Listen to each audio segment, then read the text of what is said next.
We'll now start to discuss linear systems and solutions of linear systems. So first off, what do we mean by a linear system? We had previously talked about the idea of solving a single linear equation. For a linear system, the idea is we're going to look at solving a set of equations rather than just one.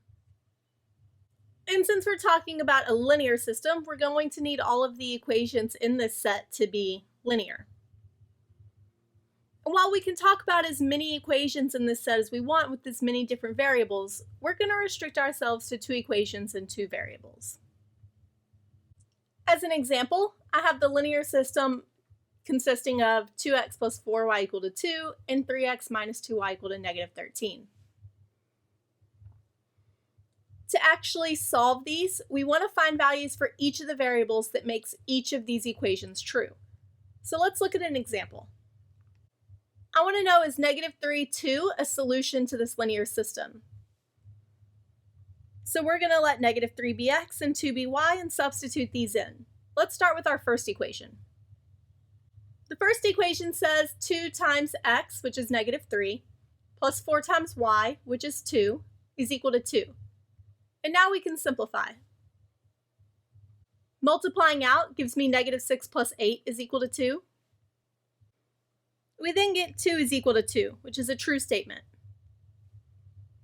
Now let's look at the second equation. The second equation says 3 times x, which is negative 3, minus 2 times y, which is 2, is equal to negative 13.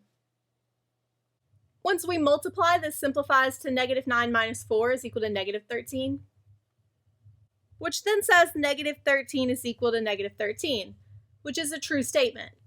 So I have that negative 3, 2 is a solution to this linear system.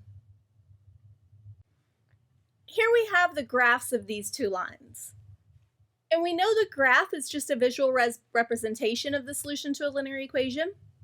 So everything that satisfies the first equation, the 2x plus 4y equal to 2, is on this graph with a negative slope. Everything that satisfies the second equation is on the graph with the positive slope. So where the graphs intersect, which is at the point negative 3, 2, it makes sense that this should be our solution, since it's something that does satisfy both of these equations.